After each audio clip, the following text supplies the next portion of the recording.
The day Nazi soldiers cried upon discovering the truth about America. Picture this scenario. June 1944, the beaches of Normandy. Thousands of American soldiers leap from landing crafts under withering fire from German MG-42 machine guns. Bodies fall on the sand. Blood mixes with salt water. Mortar explosions tear open craters. It's hell on earth. But the Americans don't retreat. They advance.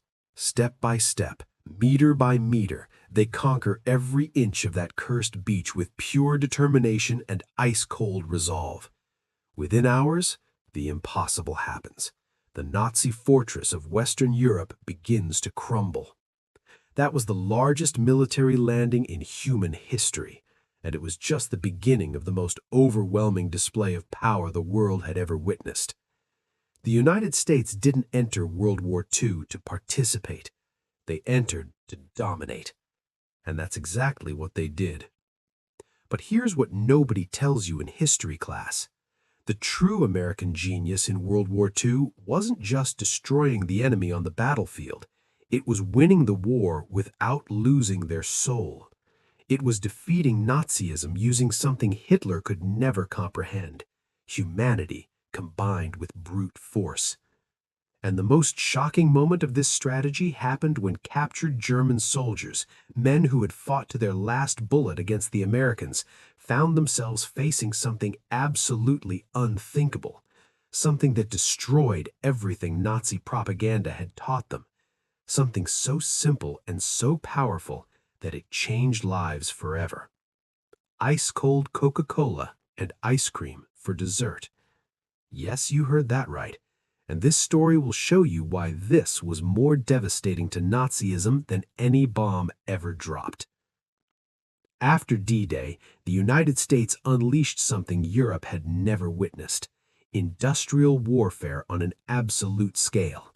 It wasn't just well-trained soldiers, it was an entire system of military domination. Each American division advancing through France brought with it a logistical chain that would leave any German general in shock. While the Wehrmacht fought with scarce rations, rationed fuel, and counted ammunition, the Americans operated like a perfectly oiled machine, fed by an inexhaustible rear guard on the other side of the Atlantic. The battles that followed were brutal and decisive. In Normandy, German panzer divisions, considered the best in the world, were surrounded and annihilated by lethal combinations of heavy artillery, absolute air supremacy, and armored maneuvers coordinated with surgical precision. Fortified cities fell one after another: Saint-Lô, Caen, Falaise. The Germans fought fiercely, but they were facing something beyond an army. They were facing the industrial power of a superpower that produced Sherman tanks faster than they could destroy them, that manufactured fighter planes in industrial quantities, that had ammunition and fuel in abundance, while Germany suffocated. In the Battle of the Bulge in December 1944, Hitler bet everything on one last desperate counterattack. Elite German divisions, hidden in the Belgian forests, launched a massive surprise offensive against American lines. For a few days, it seemed the Allied advance would be reversed. Cities were surrounded. American troops were isolated in the midst of brutal winter. But then something happened that defined the character of the American soldier. They didn't retreat. In Bastogne, surrounded, without adequate supplies, freezing in the brutal cold, the paratroopers of the 101st Airborne Division received a German message demanding surrender. General McAuliffe's response went down in history: nuts. And they held on. They held on until American artillery arrived, until Patton's tanks broke the siege, until the German Luftwaffe was swept from the skies by P-47 Thunderbolt fighters. The Nazi counterattack didn't just fail, it was crushed with calculated violence that made it clear: you don't defeat the United States of America. City after city, forest after forest, river after river, the Americans advanced. They crossed the Rhine, the last natural barrier before the heart of Germany, and when that happened, Thousands of German soldiers realized the war was lost. There was nowhere left to retreat. There was no more hope. The American war machine was unstoppable. And then mass surrenders began. Entire divisions laid down their arms. Exhausted, hungry, wounded soldiers raised their hands. Many expected summary execution. After all, that's what Nazi propaganda had promised. Americans were described as savage monsters, violent gangsters, a savage horde that didn't respect prisoners. It was a lie. All lies. And discovering this was more shocking than any battle. The first moments after capture were tense. German soldiers, many still teenagers, trembled with fear. Wehrmacht officers, indoctrinated for years, expected torture, public humiliation, perhaps immediate execution. But what happened was something completely outside their predictions. American soldiers, the same ones who minutes before were shooting to kill, now offered cigarettes. Combat medics treated prisoners' wounds with the same care dedicated to American soldiers. And then came the rations. Soft white bread, canned meat, Hershey's chocolate, hot coffee with real sugar. For men who had spent months eating rotten potatoes and black bread hard as stone, this was unreal. An account from a German prisoner, documented years later, describes the moment he received his first American meal. "I thought it was a trick that after eating they would kill us, but the food kept coming. The next day, and the next, and the next. Real food, better than I ate when I was still at home before the war began." This was the first blow against Nazi ideology. Because if Americans were savage monsters, why were they feeding their enemies? If they were weak and decadent, how could they have food left over while Germany was starving? And then came the defining moment, the moment that broke many German soldiers psychologically. In prisoner camps set up quickly in France and Belgium, and later in permanent facilities in the United States, something surreal began to happen. U.S. Army trucks arrived loaded with crates, not of weapons, not of documents, crates of Coca-Cola. Ice-cold bottles with that characteristic shine, condensation running down the glass. American soldiers distributed them freely. German prisoners took the bottles with trembling hands, looked around searching for the trick, and took the first sip. Many cried, not from sadness, from absolute shock, because this didn't make sense within the universe they knew. And there was more, much more. In some camps, especially those within American territory, German prisoners received dessert after meals. Ice cream, real ice cream, creamy, sweet, cold. Men who had spent years killing and being shot at, who had bombed cities and executed brutal orders, were now sitting under the Texas sun eating ice cream as if they were at a summer picnic. The cognitive dissonance was unbearable. A German officer captured in 1945 wrote in his diary, "They won the war. They could kill us, but they give us ice cream. I can't understand what these Americans are." This wasn't random kindness. It was strategy, a brilliant strategy that Hitler could never replicate because it went against everything Nazism represented. While Germany governed occupied territories with terror, public executions, concentration camps, and deliberate starvation, the United States did the opposite. They followed the Geneva Convention to the letter, not because they were weak, but because they were strong enough to win without abandoning their principles. More than 400,000 German prisoners were transported to camps within the United States: Texas, Arizona, Oklahoma, New Mexico, California, Louisiana. They worked on farms harvesting cotton, helped with construction, assisted in road maintenance, always under military supervision, but with dignified conditions.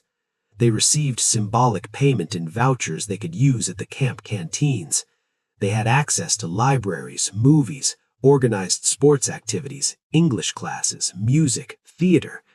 They could write letters home, receive correspondence, maintain contact with families in destroyed Germany. They slept in clean barracks with real beds, sufficient blankets, heating in winter. Medical reports of the time indicate that many German prisoners gained significant weight during captivity, gained weight in the middle of a world war. The contrast with what happened in other prisoner camps was striking. German prisoners captured by the Soviets faced forced marches for thousands of kilometers, slave labor in temperatures of -40 degrees, random executions, planned starvation. Millions died.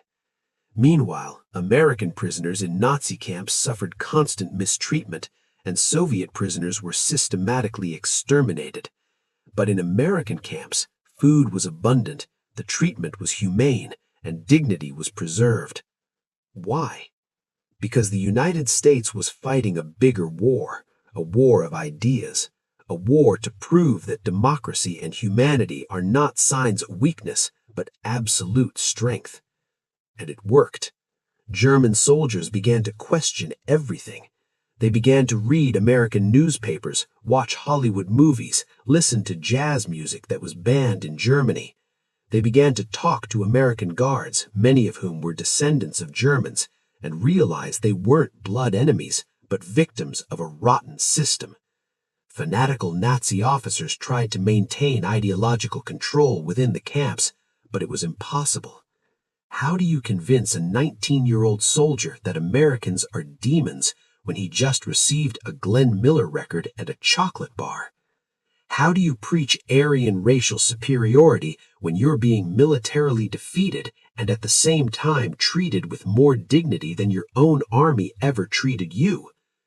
When the war ended in May 1945, something extraordinary happened. Many German prisoners didn't want to go home.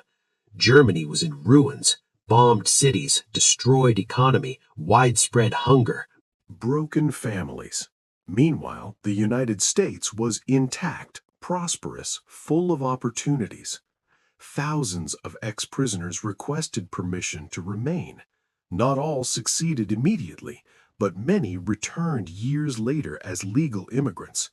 They brought families, built lives, opened businesses, became American citizens. Men who shot at American soldiers in Normandy ended their days as American grandfathers, proud, grateful, loyal. A German veteran, in an interview in the 1990s, summarized it this way: "I was captured near Aachen in 1944. I spent 2 years in a camp in Arkansas. I worked on a cotton farm. The local farmers treated me well. They gave me lemonade on hot days. They taught me English. When the war ended and I returned to Germany, I found my city destroyed, my family gone. Nothing remained. I came back to the United States in 1952. I never regretted it. That ice cream they gave me in the prison camp, it wasn't just ice cream. It was freedom. It was hope. It was proof that I had fought for the wrong side." This is real American power. It's not just Sherman tanks and B-17 bombers. It's the ability to win a brutal war, defeat a relentless enemy, and still keep humanity intact. It's offering Coca-Cola to the soldier who tried to kill you hours before. It's giving ice cream to the prisoner who bombed your cities, not out of weakness, but because you're strong enough to win without becoming what you're fighting against.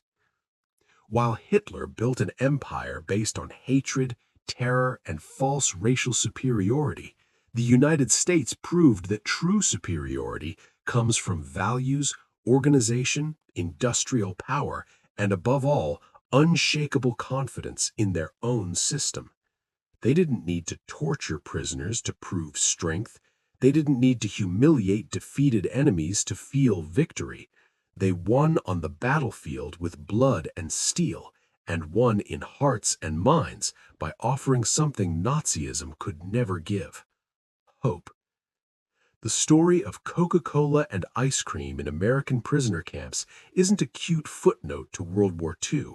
It's the essence of what makes the United States unique: the ability to fight devastating wars without losing their soul, to destroy dictatorships without becoming one, to defeat absolute evil and still extend a hand to the defeated enemy.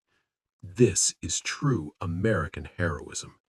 And that's why, to this day, the entire world recognizes when the United States enters a war, they don't just enter to win, they enter to redefine what victory means.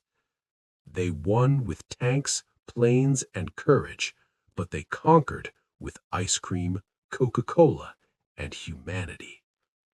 WarNomicon. War history like you've never seen it.